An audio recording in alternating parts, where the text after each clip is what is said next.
ওই হাতুড়ি দ্বারা যদি পৃথিবীর মধ্যে কোনো বড় বড় পাহাড়কে যদি একটা হাতুড়ি দ্বারা একটা আঘাত করা হতো, বড় বড় পাহাড়গুলো পর্যন্ত ধূলিকণায় পরিণত হয়ে যেত। বলেন নাউজুবিল্লাহ।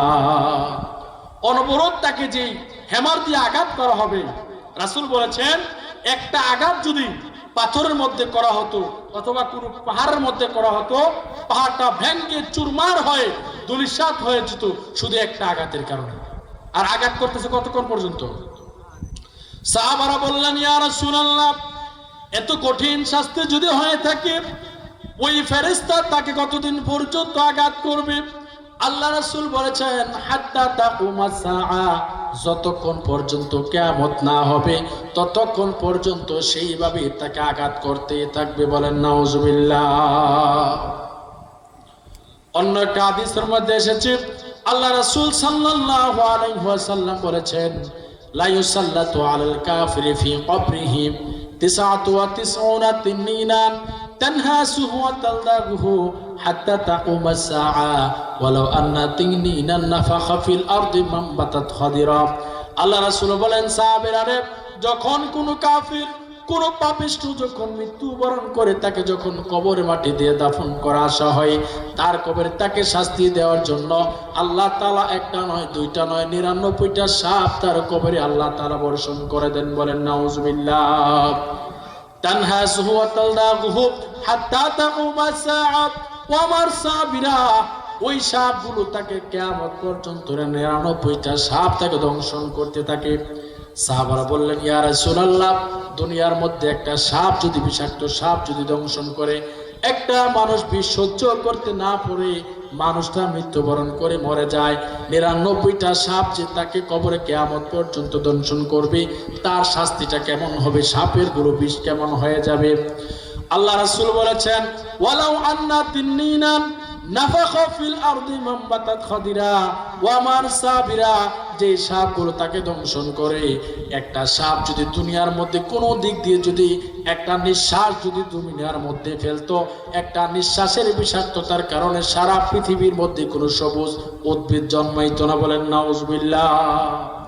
99টা সাপ যে তাকে দংশন করবে, এর মধ্যে একটা সাপ যদি পৃথিবীর মধ্যে কোন দিক দিয়ে একটা নিঃশ্বাস ফেলতো, শ্বাস ফেলতো, তাহলে একটা শ্বাসের মধ্যে যে বিষাক্ততা, এই বিষাক্ততার কারণে পৃথিবীর মধ্যে কোনো সবুজ গাছ জন্মাইতো না। বলেন নাউজুবিল্লাহ।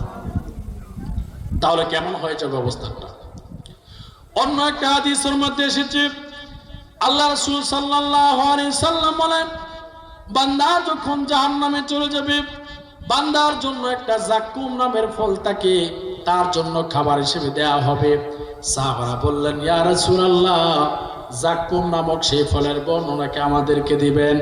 আল্লাহ রাসূল বলেন, সাহাবীরা, জাক্কুম নামের ফলের এক ফোঁটা রস যদি পৃথিবীর মধ্যে কোনো দিক দিয়ে যদি ঢেলে দেওয়া হতো, ছেড়ে দেওয়া হতো, এক ফোঁটা জাক্কুম ফলের এক ফোঁটা পানির মধ্যে, রসের মধ্যে যে বিষাক্ততা, যে তিক্ততা রয়েছে, সারা পৃথিবীটা ধ্বংস হয়ে যাওয়ার জন্য এক ফোঁটা রস যথেষ্ট ছিল। বলেন নাউজুবিল্লাহ। জাহান্নামীদেরকে যেই জাক্কুম নামের ফলটা দেয়া হবে, এক ফোঁটা বিষ যদি, এক ফোঁটা রস যদি পৃথিবীর মধ্যে ছুঁড়ে ফেলা হয়, তাহলে এই পৃথিবীর মধ্যে কি হবে না? কথা বলেন, কি হবে না? কোনো কিছু থাকবে না, সব কিছু ধ্বংস হয়ে যাবে। আর রাসূল বলেছেন, কাইফা ফাকাইফা তাকুলু, তাহলে বান্দারা, এই জাহান্নামী বান্দারা কিভাবে সেই ফলটাকে বহন করবে? এইভাবে বলেছেন, কিভাবে কিভাবে কিভাবে এই ফলটাকে ভক্ষণ করবে। এখন আমরা যারা আছি, আমাদের মৃত্যুটা কি নেককার হওয়া না হওয়া দরকার, না বদকার হওয়া দরকার? মৃত্যুটা জোরে বলেন, কি হওয়া দরকার? আল্লাহ রাব্বুল আলামিন বলেছেন, হাত্তা ইযা জাআ আহাদাহুমুল মাউতু ফাকালা রাব্বিরজিউনি লাআল্লি আ'মালু সালিহান ফীমা তারাকতু কাল্লা।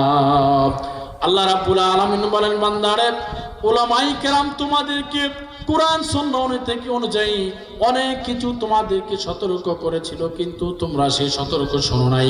যখন তোমাদের কাছে আজরাইল চলে আসবে, তখন তোমরা বলবে, হায় আল্লাহ, আমাকে একটু সময় দাও, দুনিয়ার মধ্যে একটু সময় দাও, আমি নামাজ পড়ে আসি, রোজা রেখে আসি, ভালো মানুষের সাথে চলার একটু সুযোগ করে দাও। আজরাইল যখন চলে আসবে আপনারা বলেন আর কি সুযোগ পাওয়া যাবে? আর সুযোগ পাওয়া যাবে? যেহেতু আজরাইল আসলে আর সুযোগ পাওয়ার সময় নাই, সুতরাং নামাজকে আরো পরে শুরু করা দরকার না আজকে থেকে শুরু করা দরকার? আল্লাহ রাব্বুল আলামিন আমরা যেই কথাগুলো বলেছি আল্লাহ তাআলা আমি সহ আমরা সকলের জন্য আমল করতে পারি। আল্লাহ তাআলা আমাদের সকলকে নেককার বান্দা হিসেবে কবুল করুক বলে আমিন। এর জন্য কি নামাজ পড়তে হবে না ছাড়তে হবে? সুদ ঘুষ খাইতে হবে না ছাড়তে হবে? হারামকে ছাড়তে হবে না করতে হবে? হারামকে ছেড়ে আমরা যদি হালাল গ্রহণ করি, আমরা যদি নামাজ পড়ি, কোরআন হাদিস অনুযায়ী চলি, সমাজটাকে যদি কোরআন অনুযায়ী চলানোর জন্য চেষ্টা করি, তাহলে আমরা কি নেককার হব না বদকার হব?